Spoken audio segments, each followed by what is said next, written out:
Hello विद्यार्थियों, नमस्कार। स्वागत करता हूं आपके अपने यूट्यूब चैनल पर। तो आज की इस वीडियो में लेकर आ चुका हूं कक्षा 11वीं का। जी हाँ, कक्षा 11वीं का अर्थशास्त्र का जो पेपर आपका होने वाला है अर्धवार्षिक का। तो कौन कौन से क्वेश्चन आपसे पूछे जाएंगे आज की इस वीडियो में आपको फुल सोल्यूशन के साथ बताएंगे। जी हाँ, आंसर के सहित आपको बताएंगे।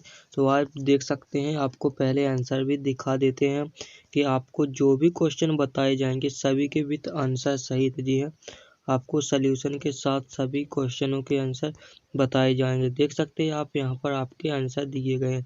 तो आइए देखते हैं क्वेश्चनों को, कौन कौन से क्वेश्चन आपसे पूछे जाएंगे और आपको इसका पीडीएफ किस प्रकार कहाँ से आपको डाउनलोड करना है, आपको फुल इस वीडियो के माध्यम से आपको बताया जाएगा। तो जो भी क्वेश्चन आपको बताए जाएँ सभी क्वेश्चनों को याद कर लीजिएगा और वीडियो पसंद आएगा तो वीडियो को लाइक कर दीजिएगा, अपने दोस्तों में भी शेयर कर दीजिएगा और चैनल को सब्सक्राइब कर लीजिएगा इसी प्रकार के वीडियो पाने के लिए। तो और बेल आइकन को भी ऑल पर सेलेक्ट कर लीजिएगा, तभी आप तक सबसे पहले नोटिफिकेशन पहुंच पाएगी। तो आइए देखते हैं कौन कौन से क्वेश्चन आपसे पूछे गए। तो पहला क्वेश्चन आता है कि भारतीय विचारकों के में अर्थशास्त्र की रचना निम्नलिखित में से सर्वप्रथम किसने की। तो इन सभी के आंसर आपको बाद में बताए जाएंगे, तो वीडियो को फुल वॉच कीजिएगा।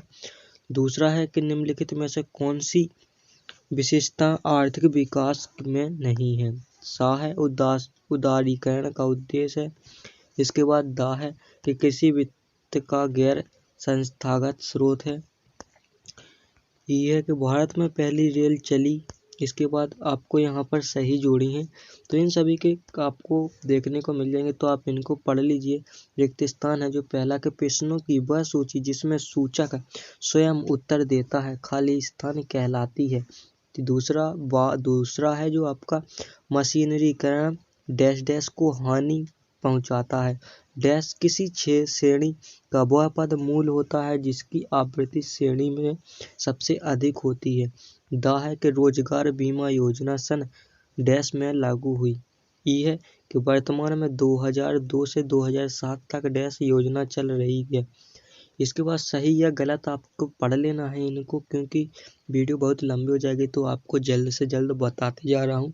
तो यहाँ पर देख लीजिएगा 8400 जी हाँ, याद कर लीजिए व्हाट्सअप नंबर, क्योंकि अब चाहे आपका मैथ का सवाल हो या फिजिक्स केमिस्ट्री बायोलॉजी का, आपके हर डाउट हर क्वेश्चन का मिलेगा तुरंत वीडियो सोल्यूशन, वह भी सीधा आपके व्हाट्सअप पर। बस आपको फोन में डाउटनेट ऐप का 8400 व्हाट्सअप नंबर सेव कर लीजिए और चैट को ओपन कीजिए। फिर जो आपका डाउट है उस सवाल की बस आपको फोटो खींचनी है, उसे क्रॉप करना, 5 सेकंड में आपको उसका वीडियो सोल्यूशन मिल जाएगा। क्लास 6 से 12 IIT जी नीट CBSE बोर्ड और सभी स्टेट के बच्चों के लिए। तो देर किस बात की, अभी जाइए और 8400 पर अपना सवाल व्हाट्सअप कीजिए और सभी डाउट को आउट कीजिए, लिंक डिस्क्रिप्शन में है। इसके बाद प्रश्न दूसरा है कि एडम स्मिथ को अर्थशास्त्र का जनक क्यों कहा जाता है। तो इनका आंसर आप देख सकते हैं नीचे, जो पहले का आंसर है। तो आइए देखते हैं पहले का आंसर है।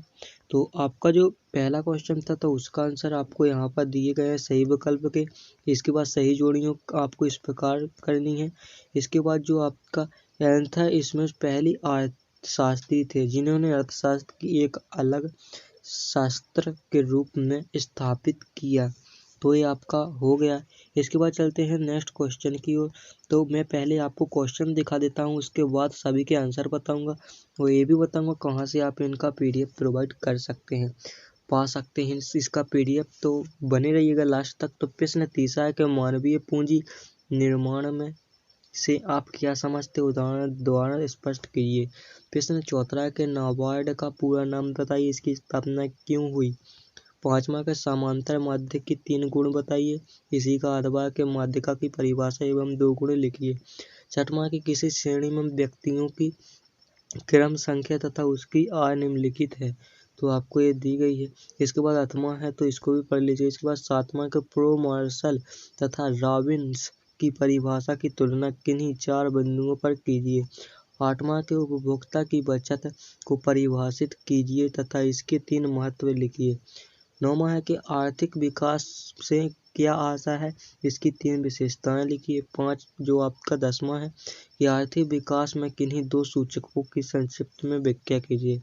प्रश्न 11वां है कि ऊर्जा में प्रमुख 4 स्रोतों का वर्णन कीजिए। 12वां है कि जैविक खेतों से आप क्या आशा है, इसकी 3 लाभ बताइए। इसके बाद 13वां है कि अंतर्राष्ट्रीय प्रवसन के 2 लाभ एवं 2 हानियां तर्क सहित समझाइए। इसके बाद इसी का अथवा के साक्षरता तथा अर्थ बताकर भारत में साक्षरता की स्थिति पर किन्हीं 3 बिंदुओं पर विवेचना कीजिए। तो आपको जो भी क्वेश्चन बताते जा रहा हूँ, यदि आपने इन सभी के आंसर याद नहीं किए तो आपके पास वैसे बहुत कम टाइम बचा है, क्योंकि आपकी अर्धवार्षिक परीक्षा होने ही वाली है। जो आपका पेपर है वो कल ही होगा। तो आपको इनका जो क्वेश्चन है के आंसर हैं वो भी इसी वीडियो में बताते जा रहा हूँ, क्योंकि आपके पास बहुत ही कम टाइम बचा है, तो उनको भी आप याद कर लीजिएगा। तो देख लीजिएगा कौन कौन से आंसर हैं।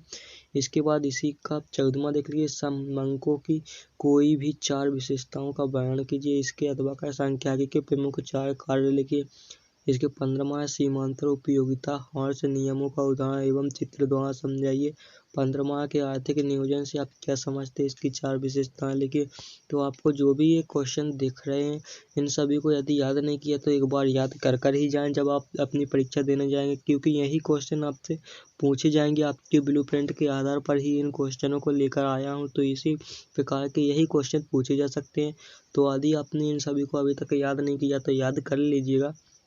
प्रश्न 17वां है कि भारत की जनसंख्या की 5 विशेषताएं लिखिए। लघु लिंग अनुपात का क्या अर्थ है, भारत में लिंग अनुपात में गिरावट से क्या कारण है। 18वां के परिवहन की आर्थिक, सामाजिक एवं राजनीतिक महत्व की विवेचना कीजिए। 19वां के बेरोजगारी का अर्थ एवं किन्हीं 5 प्रकारों का वर्णन कीजिए। इसके बाद अथवा के भारत में निर्धनता दूर करने की प्रमुख 6 उपयोगों का वर्णन कीजिए। 20वां के प्राथमिक एवं द्वितीय समंक किसे कहते हैं, दोनों में 4 अंतर लिखिए। इसी का अथवा है कि चित्रमय प्रदर्शन के 3 लाभ लिखिए। तो ये आपके 20 क्वेश्चन थे जो कि मैंने आपको बता दिए हैं। इसके बाद चलते हैं इन्हीं के उत्तरों की ओर। तो देख सकते हो उत्तर, तो हमने जैसा कि आपको पता है सही जोड़ी और ये आपका उत्तर हो गया था, इसी का अथवा था, तो ये भी देख लीजिए। इसके बाद तीसरे का आंसर यहाँ पर है। इसके बाद सभी आंसर दिखाए जाएंगे। चौथे क्वेश्चन का आंसर आपका ये रहा। 5वें का ये है, 5वें का दूसरा और तीसरे का ये रहा। 5वें के अथवा का भी आंसर आप देख सकते हैं, यहाँ पर ये रहा। इसके बाद चलते हैं नेक्स्ट क्वेश्चन की ओर, तो ये देख लीजिए। इसके बाद 6वां के बाद 7वां क्वेश्चन ये रहा आपका, तो उसी में अंतर आपको बताने हैं, तो आपको ये इस प्रकार लिखने पड़ेंगे। इसके बाद चलते हैं 8वें क्वेश्चन की ओर, तो 8वां क्वेश्चन ये रहा। इसके बाद 9वें क्वेश्चन में आपको इस प्रकार से आंसर लिख देना है। तो आपको देख लीजिए फुल डिटेल में बताया जा रहा है। इसके बाद 10वां जो आपका है तो वो उसका भी आंसर देख लीजिए, इस प्रकार दिया गया है। इसके बाद 11वां 12वां सभी क्वेश्चन देख सकते हैं। 13वां और 14वां क्वेश्चन भी देख लीजिए। तो आपको लास्ट में बता दिया जाएगा आप इसका PDF कैसे प्राप्त कर सकते हैं। ये 14वां हो गया। ये 14वें का अथवा का भी देख लीजिए, यहाँ पर दिया गया है। इसके बाद 15वां क्वेश्चन भी देख लीजिए, यहाँ पर दिया गया है। इसके बाद चलते हैं नेक्स्ट क्वेश्चन की ओर, जो है 16वां क्वेश्चन है। तो 16वें क्वेश्चन में आपको विशेषताएं लिखनी थी, देख लीजिए। उसी के अथवा का भी उत्तर है, तो ये भी देख लीजिए। 17वां भी देख लीजिए। तो यदि आपने अभी तक इन क्वेश्चनों को याद नहीं किया है तो इन सभी के आंसर याद कर लीजिएगा। इसी के अथवा का आपको देखने को मिल जाएगा। इन सभी को याद कर लें एक बार, क्योंकि आपसे यही क्वेश्चन पूछे जाने हैं। बोर्ड परीक्षा में होगी आपकी तब भी, तो 11वीं की जो वार्षिक परीक्षा है उसमें भी आपको इसी प्रकार से पूछे जाएंगे और इसमें भी पूछे जाएंगे। तो आप इन सभी को याद कर लें। अथवा का है 20वां है ये, तो आप देखते जाइए और स्क्रीनशॉट कर लीजिएगा। यदि इसका PDF चाहिए तो टेलीग्राम की लिंक आपको डिस्क्रिप्शन में मिल जाएगी। आपको जाकर वहाँ पर ज्वाइन हो जाना है और कमेंट करना है, तो आपको वहाँ पर इसका PDF प्रोवाइड करा दिया जाएगा। तो वीडियो पसंद आया तो वीडियो को लाइक कर दीजिएगा, चैनल पर न हो तो सब्सक्राइब कर लीजिएगा इसी प्रकार के वीडियो पाने के लिए। तो मिलते हैं नेक्स्ट वीडियो में, जब तक के लिए बाय।